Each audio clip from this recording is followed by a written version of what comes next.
course, that question is, what is philosophy? The first problem is that in order to answer the question, you need to do philosophy. To be more specific, philosophy asks a lot of questions like, what is X? What is maths? What is life? What is a good man? What is a mushroom? No, really, what is it? Is it a plant or is it an animal?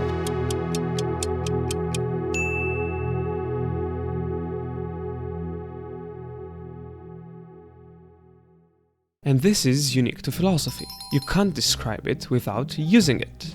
Also unique is the fact that most people don't agree on an answer. Think about it, we've been doing this for at least 2,400 years, but still don't know how to define it. Let's compare this with chemistry. Among the first things you learn is what chemistry is explaining, how things, or better said, matter, interacts and behaves. And any chemist will know what chemistry generally deals with. That's not the case with philosophy. Why is that? Well, maybe because it's so old. The word philosophy comes from ancient Greece and can be translated as love of wisdom. Pythagoras is thought to have coined it, and for the most of history, this definition worked. Actually, until the 19th century, most of science was natural philosophy. From Descartes to Newton, everybody was doing it.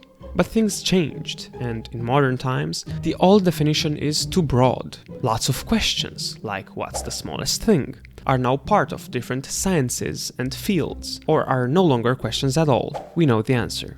But there's a problem. We still consider what Plato, what Thomas Aquinas, what Rousseau and Kant did part of the same philosophy we do. Why? Well, because we still rely on arguments and ideas from those times. So our definition should include all that is now considered philosophy, regardless of the time when it came from. And now the second problem. There are two ways to view the question. One is prescriptive. This means seeing the question as, what's the ideal philosophy that we should strive to do? It's called prescriptive because the answer prescribes or imposes what we should strive for. It's like a patriotic American asking, what's the American way? He doesn't want to know how people actually live their daily lives. What he wants to know is the ideal way to live your life, the way everybody should strive for. And this is not the kind of question I will be answering in this video. We are answering the descriptive what is philosophy, the question that searches to know what people actually mean when they use the term. We are searching for the limits of the field, what is and isn't considered philosophy.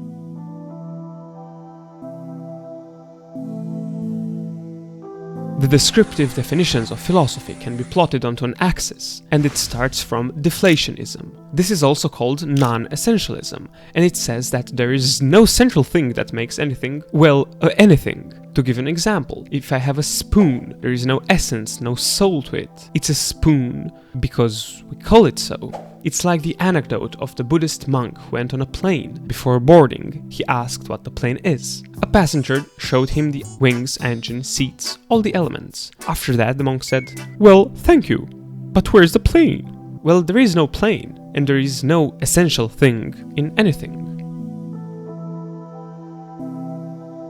In the case of philosophy, that would mean there is no philosophy. There is no thing that ties metaphysics to ethics, to politics and logic. We just use the word to save some time. Philosophy is just a blanket term used to facilitate life. After all, libraries, universities and I like to have these little boxes in which we can fit ideas. And this is surprisingly not problematic when we take the historical perspective. Philosophy always was just a thing a person called philosopher did. The answer is somewhat elegant and clarifies why we can't agree on a definition. You can't really agree about the shape of something that doesn't exist.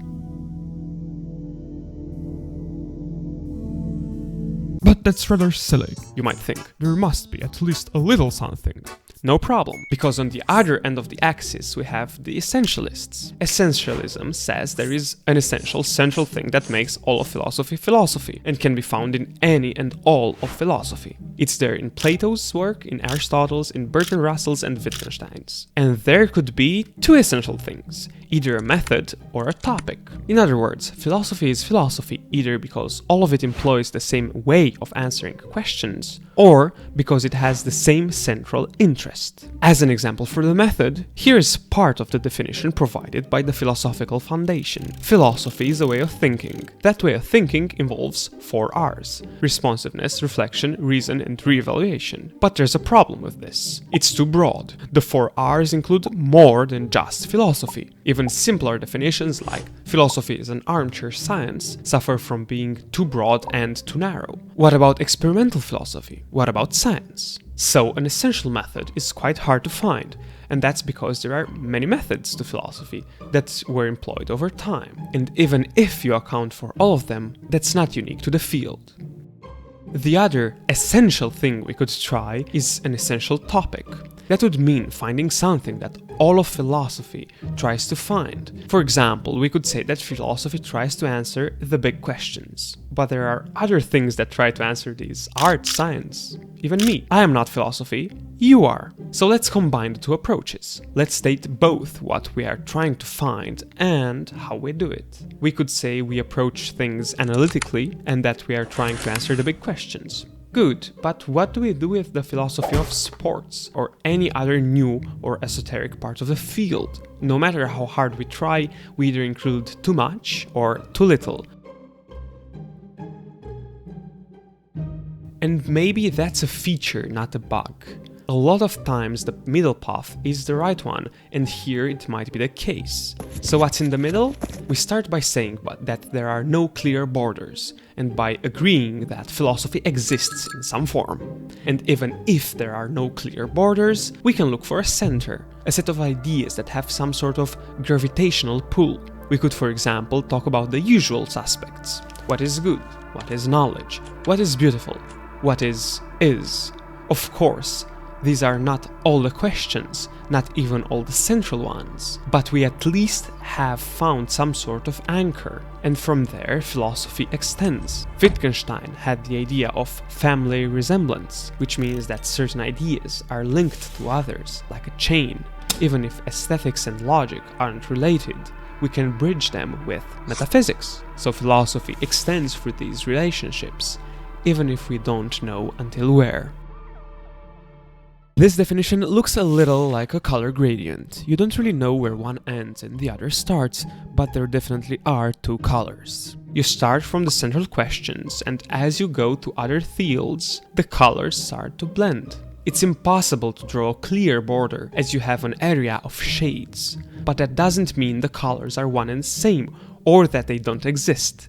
To paraphrase Wittgenstein, even if 2 countries have a border dispute, that doesn't mean all of their inhabitants don't know their citizenship. That being said, the full definition provided by the Philosophy Foundation fits the criteria quite nicely. Philosophy is a way of thinking about certain subjects such as ethics, thought, existence, time, meaning, and value. That way of thinking involves 4 R's: responsiveness, reflection, reason, and re-evaluation. The aim is to deepen understanding. The hope is that by doing philosophy we learn to think better, to act more wisely, and thereby help to improve the quality of all of our lives. This definition has the core ideas, a method, and an aim. No, it's not perfect, and I'm not saying it's a definitive definition, but it does seem closer to truth than just love of wisdom. And if you want to know more, I encourage you to read the book An Introduction to Metaphilosophy. Almost all of this video has been referencing and even paraphrasing the first 2 chapters of that book. Thank you for watching, subscribe.